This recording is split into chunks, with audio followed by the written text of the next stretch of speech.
What's that? Another Bloodborne video that you've seen 100 times before? Yup. Well, surely this one will add something new and exciting to the conversation.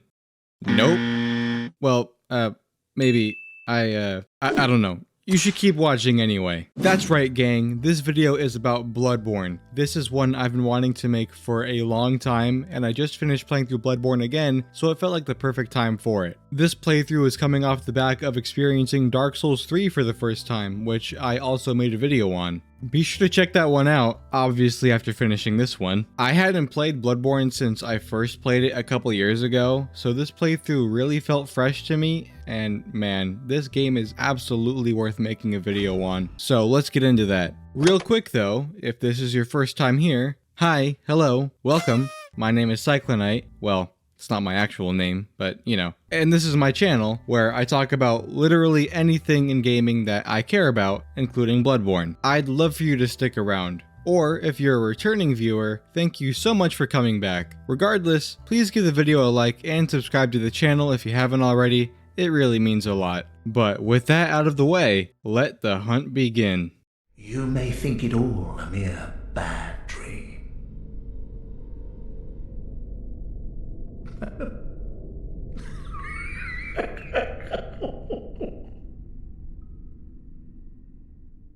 One of the things that makes Bloodborne immediately stand out from the rest of From Software's Souls catalog is the aesthetic and atmosphere. This game oozes atmosphere. Not that the other Souls games don't, they absolutely do, but this is part of Bloodborne's core identity. Around the time the game was revealed in 2014, FromSoft, in terms of the Souls series, had Demon's Souls and Dark Souls 1 and 2 under their belt, all games with iterations of a medieval, dark fantasy concept. Bloodborne splinters from that pattern, instead embodying a dark, gothic, Victorian-era aesthetic with elements of horror. The game further develops on that in its latter half when it takes elements from H.P. Lovecraft, dabbling in cosmic horror and eldritch abominations, and it is surprisingly quite the seamless transition as the night unravels in the game. In Dark Souls, you're dealing with old kingdoms, knights, dragons, demons, and magic. There are deeper layers to all of those things, but those are all fantasy elements that are present in so many other pieces of media. People are very familiar with those concepts. What many people are not very familiar with is Victorian architecture, a dreadful atmosphere, cosmic horror, lots and lots of blood, as well as this,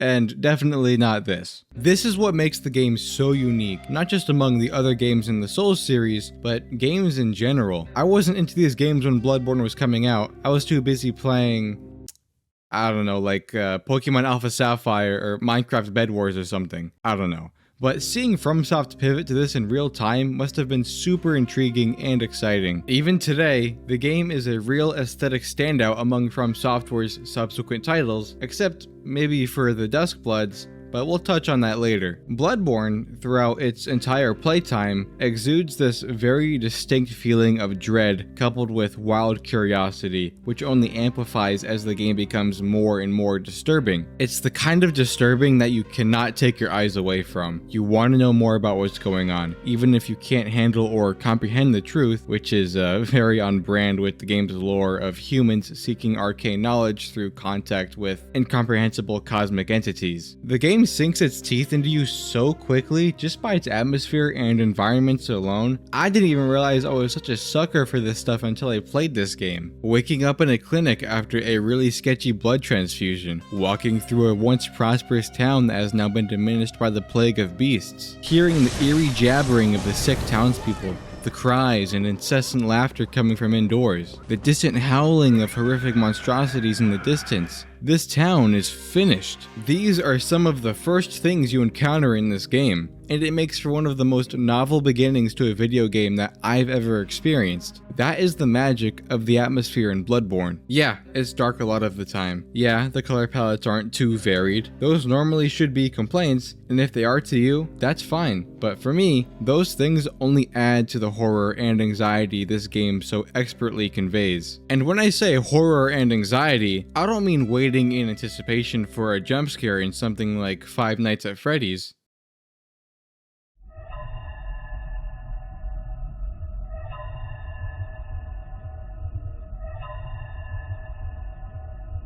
I gotcha. You thought I was gonna. I mean the horror and anxiety around being in a blood-crazed town of men turned terrifying beasts, being the only sane person around and watching your sanity slowly decline, having the moon closely observing your every action and emerging as a blood moon after unveiling forbidden truths, becoming witness to horrific experiments on people, and aligning the inside of your head with eyes.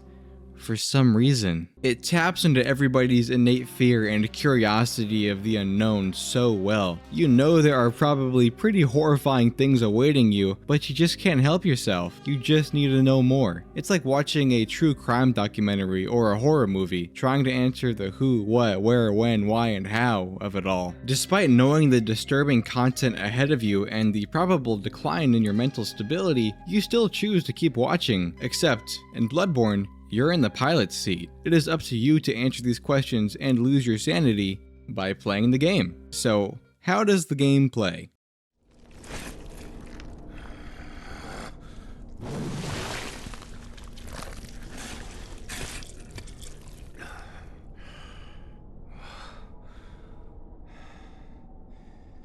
Beasts all over the shop. You'll be one of them, sooner or later. Like a dream. One might say a hunter's dream. Once you get past the 30 FPS cap, that is. Yes, it was going to be brought up at some point. Might as well rip the band-aid early.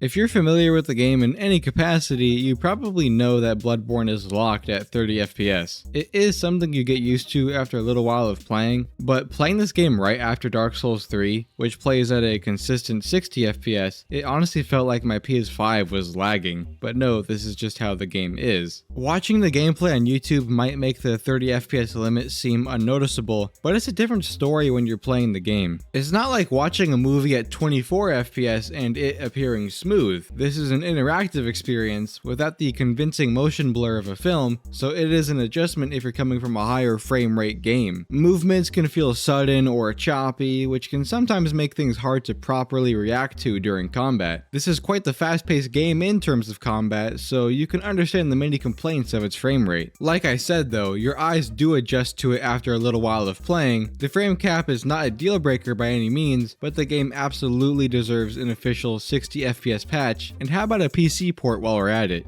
Sony? Do you hear our prayers?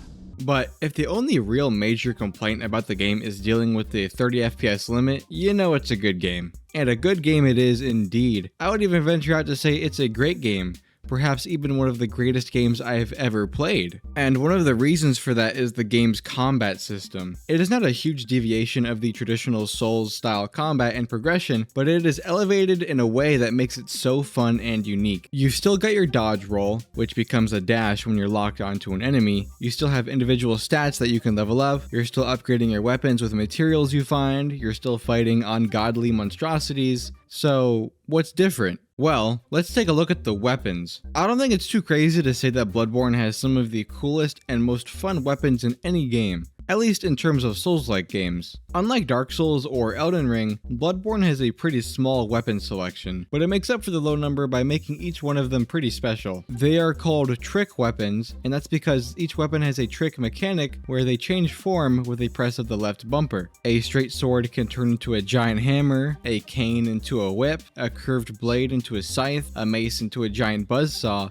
and an axe into a longer axe. There are 26 trick weapons in the game. They vary in their creativity, but the entire concept is so cool to me. What's even cooler is the attack chains you can do with them. Each trick weapon has transformation attacks, so if you're already in an attack chain and want to switch to the other form of your weapon, you'll perform a unique attack that triggers the transformation. For some weapons, incorporating these attacks into your combos is a great way to maximize your damage output. An effective example is the Saw Cleaver, one of the starting weapons in the game. Combining light attacks with transformation attacks is a fast way to deal great damage. Accompanying your right hand trick weapons are your left hand firearms. Yes, guns, a perk of taking place in a more developed time than Dark Souls, I suppose. Their primary function is less for damage though you could make some niche damage builds around them, and more for parrying and targeting weak points. They range from pistols, shotguns, flamethrowers, Gatling guns, and cannons. There are some other left-handed armaments like a torch and 2 shields. Yeah, there are only 2 shields in this game, and they are basically useless given the breakneck pace at which the combat goes. The damage of a firearm scales off a unique stat known as Blood Tinge. You can use them to fire upon most humanoid enemies right as they attack to parry them, leaving them vulnerable for a visceral attack. They can also be used to damage weak points on larger bosses, like the head of the cleric beast, to stagger them and also do a visceral attack. If you have a good understanding of a boss's moveset, you can get the parries off quite often, racking up an absurd amount of damage rather quickly. Something that is an absolute must to maximize your damage is the Blood Gem Fortification. Throughout your playtime, you will obtain a decent number of Blood Gems. These are items you can equip on your weapons, mainly providing damage buffs. All trick weapons can carry up to 3 Blood Gems, and the extent to which these things can take your weapons is insane. They are seriously impactful upgrades. Many firearms can also equip blood gems, but they only have 1 slot, so the upgrades they get aren't as meaningful. Another tool for great damage are the consumables, namely the beast blood pellets and the lightning and fire papers. These items are relatively commonplace in the world and can eventually be purchased in the Hunter's Dream, which is the central hub area of the game. When you consume a beast blood pellet, you get a 60-second buff of beasthood, which you can observe through the beasthood meter on the screen. As you repeatedly attack an enemy with the buff applied, you will build up this meter. As it goes up, so does your physical attack, quite dramatically. You also take more damage as the meter goes up, but that doesn't matter so much because whatever you're fighting will be dead pretty quickly. You can also apply weapon buffs through the paper items. They're pretty self-explanatory. The fire paper gives your weapon a fire damage buff, and the lightning paper gives a lightning buff. Certain enemy types are more susceptible to either lightning or fire damage, but these are good buffs to apply regardless. These can help to varying degrees, but you'll come to a point somewhat early on in the game where you can apply runes to your character. You can equip up to 4 of them, and they can grant you buffs like increased stamina and health, increased carrying capacities of blood vials and silver bullets, more blood echoes when you kill enemies, as well as damage boosts to your visceral attacks. They function quite similarly to the rings in Dark Souls or the talismans in Elden Ring. All these tools, the parries, blood gems, runes, trick weapon attack combos, and consumables, work in tandem to get a fight over with as quick as possible. There are a couple other systems in place to uphold that. The first is the limb break system. I don't know how many enemies this applies to, but many of the larger beastly bosses can essentially be stun locked if you target their limbs and break them. Break one limb and circle to the next, kinda like how I'm doing in the Dark Beast Parl footage here, and you will decimate their HP with little risk to your own. If you do take damage though, there is another mechanic that will keep you on the offensive rather than backing away to heal. It is called the rally system, and it functions like this. You take damage from an attack, and rather than using your limited number of blood vials to heal, you can instead attack the boss for the next 5 seconds to recover the lost health. There is a lot of risk and reward to it, but you'll get to a point in the game where you'll have a good grasp on if it's the right move or not. It is supposed to encourage non-stop aggression, which it does a good job at. And that's the name of the game, non-stop aggression. Keep hacking away at the beasts and aliens until your whole body is covered in their blood. This game has some of the most fun combat in any game that I've played, and all the items and mechanics I just went over are why that is. It is an absolute highlight of Bloodborne for sure. It requires a lot of quick thinking and risk calculation, but when you get the hang of it, it is so satisfying and rewarding. But let's shift focus off from the weapons and onto who and what you use those weapons on.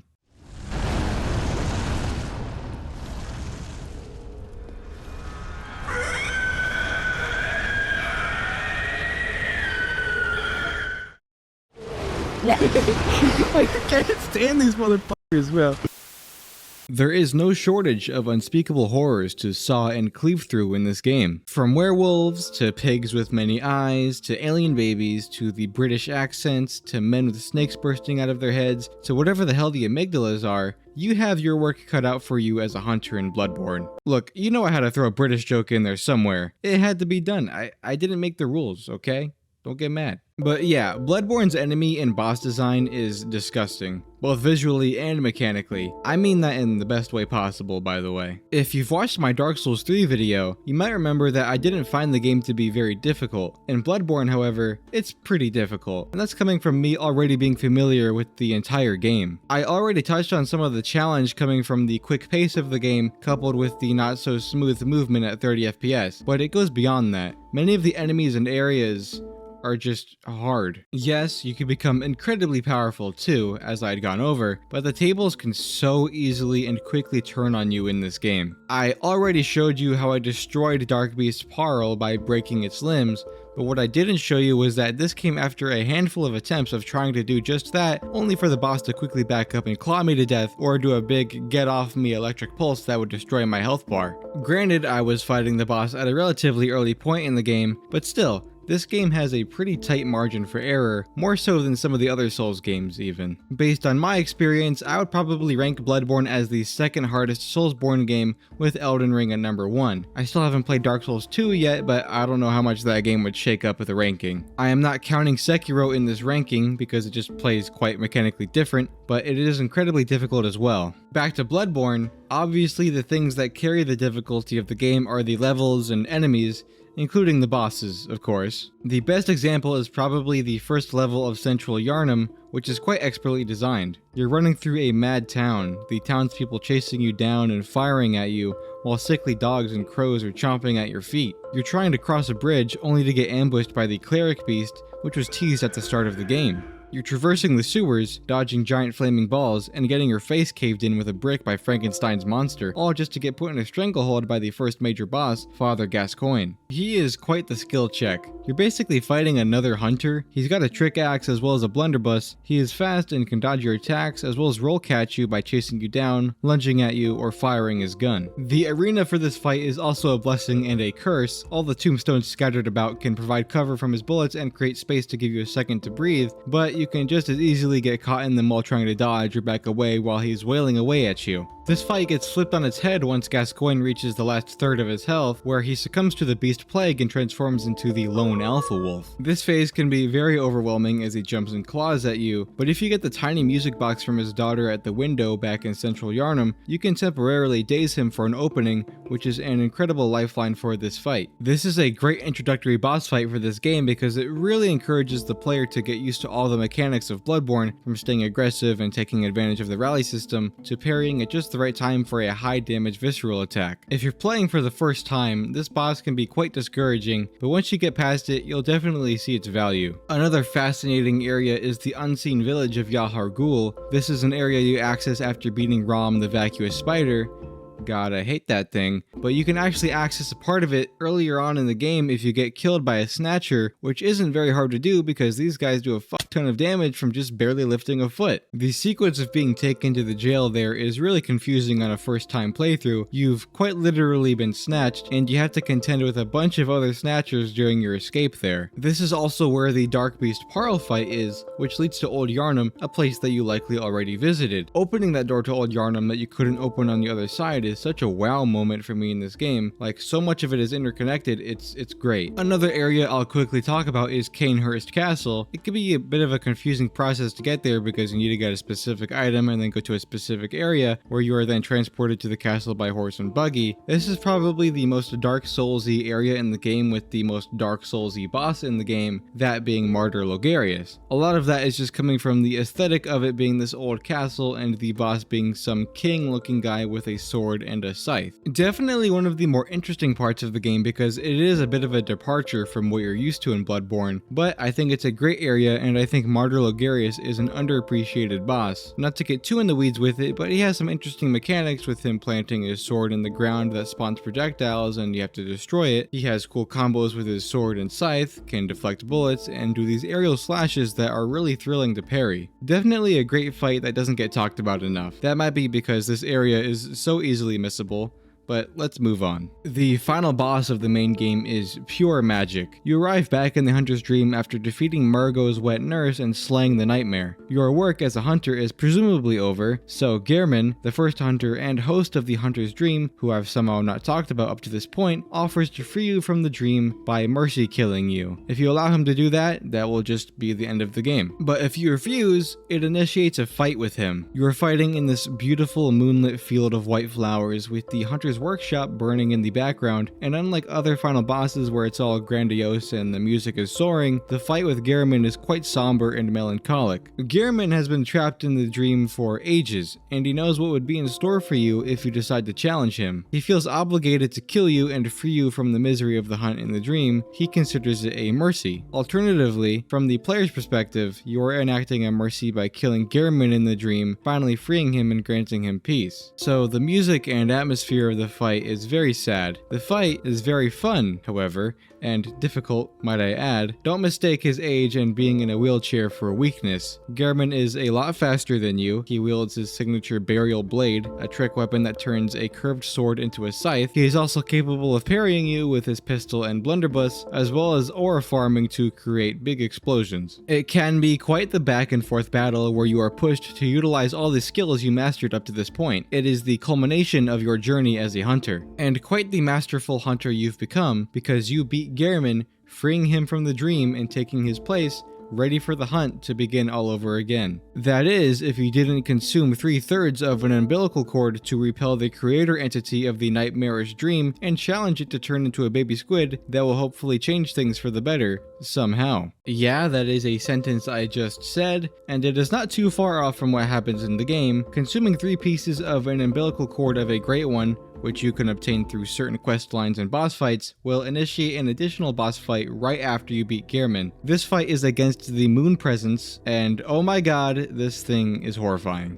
Despite looking unbeatable, the fight with this thing isn't too bad. It is more so there for the shock factor of being a back-to-back boss battle against a tentacle demon from beyond. It doesn't have too many attacks, and its HP is considerably lower than Gehrman's. You do have to look out for its Gaze of the Moon attack where it depletes your health bar to 1 HP, but aside from that, you'll be fine. And yes, I wasn't kidding, you do turn into a baby squid once you beat this boss. I think you ascended to Great One status, shedding your human form and obtaining some sort of divine knowledge. I'm not gonna pretend like I know what's going on here, so we'll move on. I'll just say though that this whole end sequence with Gehrman and the Moon Presence is one of my favorite parts of the game. It's just amazing. We'll cap off this section with the DLC. The Old Hunters DLC in Bloodborne has some of the hardest, most iconic bosses in all of Souls, in my humble opinion, of course, but that seems like the opinion of many others as well. Ludwig is a standout for sure. He is a prominent figure in the lore of the game who has been quite horrifically fused with his horse, or something like that. You're fighting him in this room covered in corpses and pooling in blood, and it's all just gross. He makes for a very dynamic boss, as well as one of the hardest bosses in the Soulsborne series. I wish I had more footage of the fight, but I killed him too quickly so he couldn't do all of his attacks. But Ludwig's first phase is very chaotic and animalistic. He'll be thrashing around, charging, jumping and crashing down to the floor, doing breath attacks, all while doing devastating damage in the process. I'm just kind of briefly going over what he can do, but seriously, the speed and damage of Ludwig in this phase is insane. Get him down to half his health bar, and you'll trigger an iconic cutscene where Ludwig regains his humanity, speaking coherently as he stands up and grabs his signature Holy Moonlight Sword, this game's version of the Moonlight Greatsword, and transitions into phase 2, where it becomes a much more composed, easier to follow fight. He'll have pretty telegraphed moonlight slashes as well as AoEs. Overall, I think it's one of those rare instances where the first phase is harder than the second phase. That first phase is just so overwhelming and hard to track. I don't know this to be true, but I feel like when people think of a Bloodborne boss, Ludwig is the first one that consistently pops up. He just checks off all the boxes of being iconic. A beastly, bloody, and horrifying design? Check. A difficult moveset? Check. A hype phase transition cutscene? Check. Insane soundtrack? Check. Horse?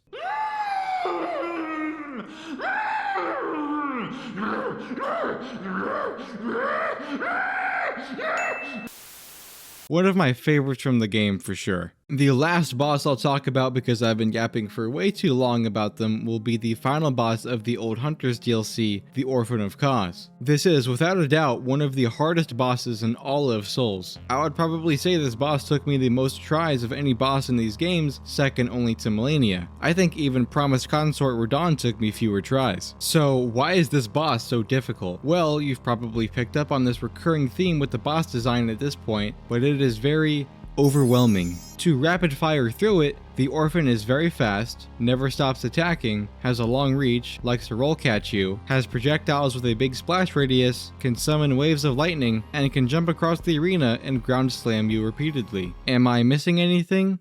Oh yeah, his stupid damage. At least this boss is parryable. He has a few attacks where you can pretty reliably parry him and get a visceral attack in. Even then, he has a lot of HP, so it's still a battle of endurance, but being able to parry him is incredibly valuable. Everything about this boss is just crazy. I just talked about the moveset, but he has a creepy design, a disturbing intro cutscene where he is literally born from his dead mother right in front of you, and he uses the placenta that is still attached to him as a weapon. Like, who comes up with this?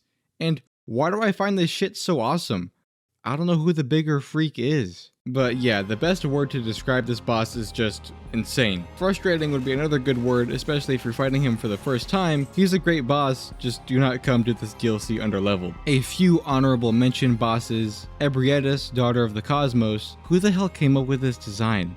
No, seriously, what were you on? And stay on it for Bloodborne 2. Lady Maria, the obligatory sword wielder that will have you on life support, 10 out of 10 would recommend. Vicar Amelia, your ears will be bleeding from the non-stop screaming, absolute cinema. Dishonorable mentions include Mikolash, the abhorrent beast, and the amygdala in that one chalice dungeon. These guys can kick boulders and stub their toes. I guess that's a nice segue into the last section. There are, in fact, things I don't like in this game. Is that allowed? Am I gonna get hunted for this? Well, I shouldn't be, because I think I've made it pretty apparent that I absolutely adore this game. I just brought up the Chalice dungeons, so let's start with those. It's really not that I even dislike them, it's just that I don't love them. The Chalice dungeons are a feature where players can place a chalice that they obtain in the main game on one of the tombstones in the Hunter's Dream and generate a dungeon that they can explore. The dungeons tend to have 3, sometimes 4 layers, with a boss at the end of each layer. Many of these bosses are unique to the Chalice dungeons, with varying degrees of quality. These dungeons are a great way to farm really powerful blood gems for weapons, blood echoes to level up your character, as well as other chalices for more dungeons. On paper, this is an excellent feature that promotes replayability of the game. The execution of this feature, however, leaves something to be desired. They don't have a lot of variety, so once you play one, most of these subsequent dungeons aren't really gonna wow you. You can play through dungeons that other players have uploaded, but you are completely barred from that feature if you do not have PS Plus. These things become really tedious if you're a completionist nerd like me and have to complete a long series of dungeons just to get to the unique boss fight with Queen Yarnum, because it gets to a point where these dungeons are so highly scaled and crowded with enemies that it makes you feel like you should be playing on New Game Plus. And the lack of variety in them just makes you feel like you're in this endless purgatory of getting your shit kicked in. Oh, do not get me started on the Defiled Chalice dungeon, where your health gets halved for the entire duration of it. Enemy damage is scaled down to your capped health, but that is only physical damage. And guess what? You'll be dealing with fire damage for this whole dungeon. Oh, but that is not the worst of it, because you'll be fighting the amygdala at the end of this dungeon. The only place worth hitting it is its head, which you only get a handful of openings for. It is very tanky, with large and long-reaching hitboxes, and your health is still halved. I don't even want to talk about this thing. If you're fighting this, please use a large weapon with vertical attacks. Another thing I don't love in the game are the hunter lamps. These are the equivalent of bonfires or sites of grace. What makes these different is that the only thing you can do with them is return to the Hunter's Dream. You can't rest there and reset the area and refill your health, as well as your bullets and blood vials from storage. You just have to travel back to the dream, sit through a loading screen, travel back to the area, and sit through another loading screen to reset the enemies. Look, I don't care if there's a lore reason for why you can't just rest at the lamp. They should let you rest at the lamp. This issue becomes more apparent when you have to farm bullets and blood vials, because yes, your healing and ammo are limited, and if you run out, you need to farm more. You'll be in steady supply for much of the game. Most enemies drop a few vials and bullets here and there, but if you hit a wall with a certain boss or area, you can quickly deplete your supplies and will need to farm them for a little while. I recommend putting all the blood echoes you get while farming enemies for blood vials and bullets toward buying more blood vials and bullets in the Hunter's Dream just for extra security. It's obviously not something that I love doing, and I didn't struggle with it nearly as much in my new playthrough as I did in my first playthrough, but it's not egregiously unforgivable either. I don't want to leave off on a negative note, so let me reiterate that this is one of my favorite games of all time. It is a timeless classic that does not deserve to be left behind by Sony. It absolutely deserves a 60 FPS remaster, a PC port, remake, a sequel, something. Imagine Bloodborne made in FromSoft's newest engine and graphics, or getting the Bluepoint remake treatment like Demon's Souls. I know not everyone was a fan of that remake, but I'd love to see something like that for Bloodborne. It really seems like From Software wants to dip their toes back into Bloodborne, but they can't because it's not their IP. I feel like we see that in some elements of the Duskbloods, their new exclusive project with Nintendo, which I'm definitely excited for, albeit cautiously, because it is a PvPvE game. But just looking at the reveal trailer for the game, I mean, the Bloodborne DNA is palpable. I really love seeing them revisit this aesthetic, though it seems the Duskbloods will be more varied in its environments and time periods. This game might be worth a video altogether, but we'll get there when we get there. But I don't want to hold you guys up any longer. I could talk all day about Bloodborne, but this video is getting long enough and my voice is getting very tired and I have a lot of editing ahead of me, so I'm gonna leave this one here. But do share your thoughts and experiences with the game in the comments section. Do you agree or disagree with any of my takes? Be sure to let me know. And if you made it this far, I seriously appreciate you for sticking around. If you haven't already, I highly encourage you to like the video. It really goes a long way. And be sure to subscribe to the channel for more content like this. Let's breach 3,000 subscribers soon. I know we can do it. But other than that, have a fantastic rest of your day. Please stay tuned for more. And of course, thank you so much for watching. Just woke up in a fucking steaming mood, yeah? Because I live in a shithole. Do you know what I mean? Birmingham is a fucking shithole. I hate the fucking place. I fucking hate it. It's full of dickheads. I